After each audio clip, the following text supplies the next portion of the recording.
Ahí estamos viendo que está la vista frontal, la vista lateral y la vista superior. Nosotros podemos ver que en esta pieza, como dimensiones principales o como forma principal, esto pareciera que es un prisma rectangular, que le falta un pedazo, bueno, pero la medida general es este ancho total, que podemos definir que es X. Tenemos una altura total, que vamos a definir que está en el eje Y. Y tenemos una profundidad total, que es Z. Entonces, esas son las medidas principales, en X, en Y y en Z. ¿Tá? Después podemos decir que las medidas particulares tienen que ver con que este prisma rectangular tiene un corte y ese corte es en forma de L. Entonces yo tengo este ancho, que es lo que queda, y esta altura, que es lo que queda. Eso me define que esto tiene forma de L.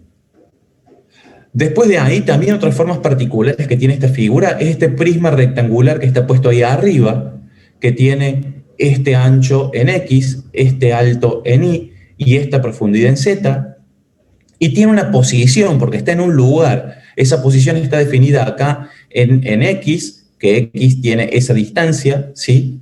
Y si me fijo, en Y está puesto acá sobre esta base, y en Z, bueno, está apoyado ahí al fondo. Aparte también hay un circulito. ¿Cómo voy yo a definir eso?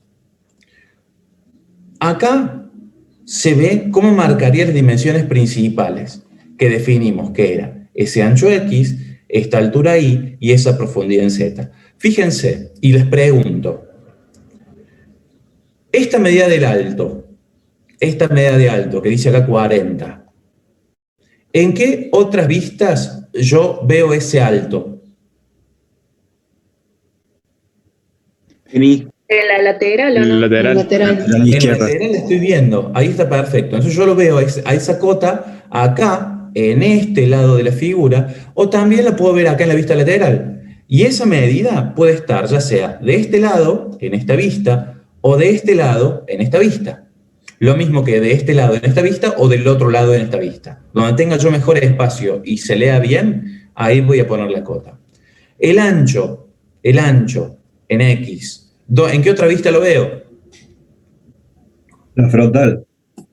Perfecto, está acotada en la frontal. ¿En qué otra vista? En la superior. La superior.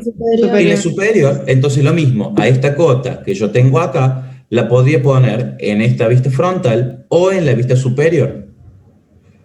¿Tá? Entonces, en estas dos vistas, esa cota puede ir de nuevo, yo puedo ponerlo acá arriba, puedo ponerlo acá abajo, o en esta vista también puedo ponerlo arriba, abajo, ¿en función a qué? En función al espacio que yo voy a tener disponible y cómo mejor se entienda la vista.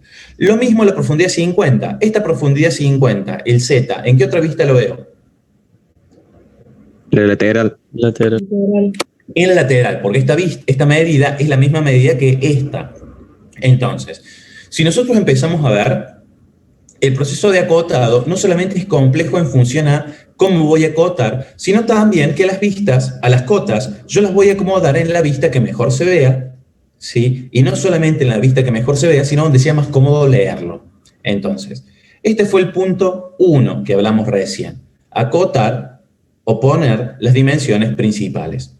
Vamos a ver ahora qué hacemos con las particularidades de la forma. Ahí está la profundidad, ahí está, y ahí están las tres. Alto, ancho y profundidad. Ahora, vamos a ver qué pasa con las particularidades de la forma.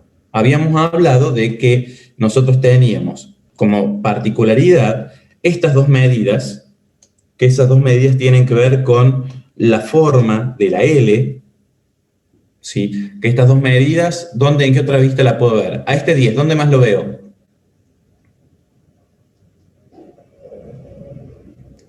En la frontal. La frontal, acá lo veo, porque está ahí. ¿Y el 20 lo veo en la frontal? ¿En qué vista lo veo? Superior. En la superior. Entonces, puedo yo distribuir esas cotas como mejor me parezca. Entonces, esas dos tienen que ver con la definición de la forma de la L. Ahí el prisma rectangular, fíjense que ahí tengo la dimensión 10, 20 y 20. Entonces ahí está definido todas las dimensiones X, Y, Z del prisma rectangular. y acá tengo la dimensión del circulito. Entonces ahí yo pude terminar y definir de manera completa las medidas de las dimensiones particulares de la piecita.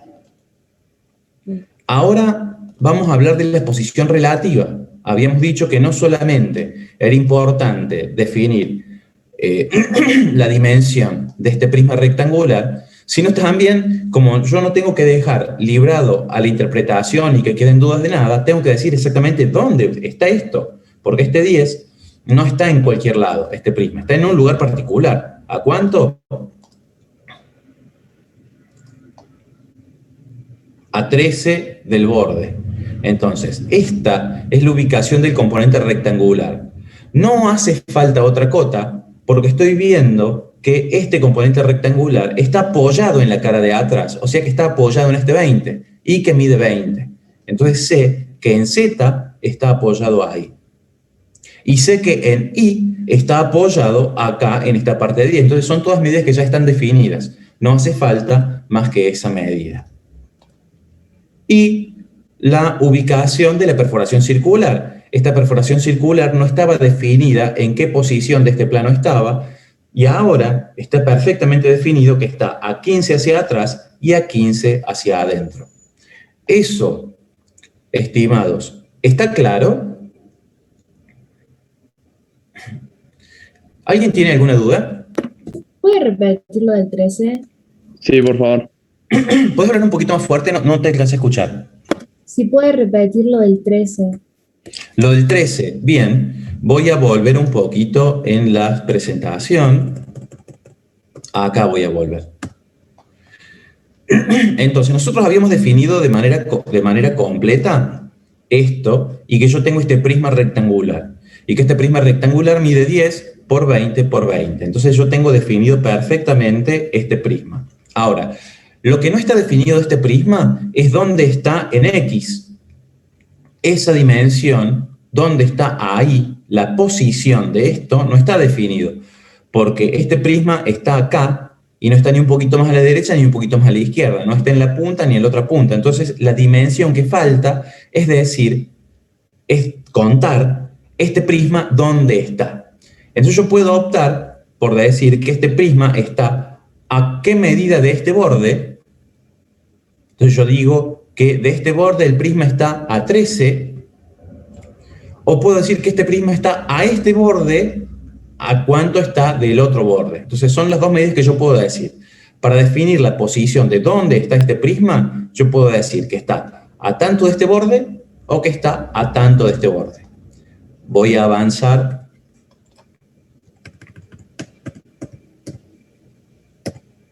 Acá está. Entonces, acá yo puedo ver que el prisma, ¿sí? La persona que acotó esta figura definió que prefería dar la dimensión desde acá hasta allá. Entonces, este prisma está a 13 del borde lateral. Entonces, a partir de ahí, empieza a ver que el prisma está a 10 de ancho, que tiene 20 de altura y tiene 20 en esa dimensión. ¿Está claro? Sí, gracias.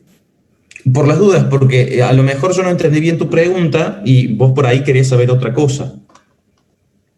No, entendí bien, era eso. Ah, bueno, me es importante en particular que puedan entender bien. Creo que, Sí. perdón, yo no entendí lo de los 15, el círculo, y por Bien. qué le pone separado en 15. Mira, lo que nosotros comunicamos en esto es, primero, cuánto mide de diámetro este círculo, que mide 15 milímetros de diámetro. Ese signito de ahí quiere decir diámetro. Entonces mide 15 milímetros de diámetro, y que de acá hasta el centro del círculo, desde acá hasta el centro del círculo, mide 15, y desde acá hasta el centro del círculo mide 15. Entonces yo tengo definida tanto la dimensión del círculo, o sea, cuánto mide, estoy diciendo claramente que mide 15, y no solamente tengo definida la dimensión, sino también tengo definida la posición, o sea, dónde está. Entonces está a 15 y A15. ¿Me explico? De esa manera yo ya tengo todo definido, dónde está ese círculo, y no cabe ninguna duda dónde está, porque geométricamente está completamente definido. ¿Alguna otra pregunta? Profe. Gracias. No, de nada, señorita. Yo tengo una duda, profe, que no sé si lo explicó y no presté atención o no lo explicó o todavía no lo dijo. Las distancias, ¿a qué distancia tendría que estar de la misma vista? Pues están como todas reordenaditas ahí, están todas a la ¿Vos misma decís distancia. la distancia de las cotas a la vista o la distancia entre las vistas? Es una buena pregunta también la otra. La distancia de las vistas y la distancia de la cota a la vista.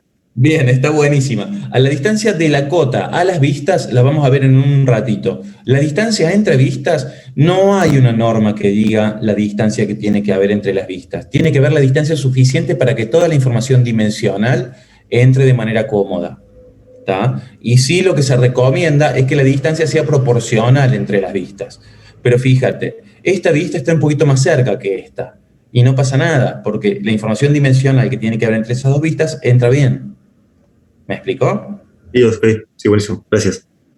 Por favor. Entonces, para que el proceso de acotado sea efectivo, vamos a tener en cuenta que cumple las mismas reglas básicas de los dibujos técnicos. Nosotros habíamos hablado de 3 reglas, ¿se acuerdan? Habíamos hablado que la información tenía que estar ¿cómo? Completa. La segunda regla es que nada quede librado a la libre interpretación de la persona que lee el plano. Y la tercera regla, evitar la redundancia. Fíjense que esas normas, esas reglas que nosotros habíamos hablado, se cumplen tanto en las vistas como en las cotas. Esta cota de 60 está acá y no está repetida en ningún otro lado. No hace falta. Lo mismo que esta de 50. Lo mismo que esta de 13. Lo mismo en el diámetro de 15 o en la posición de 15. Esas cuestiones son muy importantes a la hora de definir el acotado y cuántas cotas voy a poner en el dibujo. Ahora, más allá de esto que estamos hablando ahora, que tiene que ver con una estrategia metodológica a la hora de empezar a pensar qué cotas hacen falta, aparte de eso también hay reglas para acotado que las define la norma IRAM 4513. Esa norma IRAM 4513 está en el manual de normas y lo van a tener disponible. Nosotros siempre les aconsejamos que lo lean porque hay mucha información ahí que es importantísima a la hora de hacer el trabajo práctico. Ya, de hecho, ya está en la V, Julio. Perfecto, Guillermo, gracias. Como regla general de acotado, van a aparecer las cotas necesarias para que la pieza quede definida. Las cotas no deben repetirse, que es lo que hablábamos recién, y se colocarán las mínimas necesarias. Las cotas se colocarán en las vistas que mejor defina la magnitud acotada, evitando acotar en ocultos. Acá me voy a detener y lo voy a repetir. Las cotas se colocarán en la vista que mejor defina la magnitud acotada. Y hago una pausa y digo, evitando acotar en ocultos. ¿Por qué eso? Por lo general, en el contorno oculto, nosotros no tenemos una definición clara ni dónde está, y si hay muchas líneas puede tener una mala interpretación. Entonces siempre evitamos acotar en contornos ocultos. Siempre vamos a preferir acotar en contornos vistos. El punto que sigue, todas las cotas se van a expresar en la misma unidad. El siguiente, las cotas se leerán desde abajo, las horizontales, y desde la derecha, las verticales. Lo mismo, las cifras de cota van a quedar encima de la línea de cota y en su misma dirección. ¿Está? Bien. Ahora, lo que vamos a hacer en un ratito es ejercitar. Vamos a hacer una primera prueba. Voy a dejar de compartir esta pantalla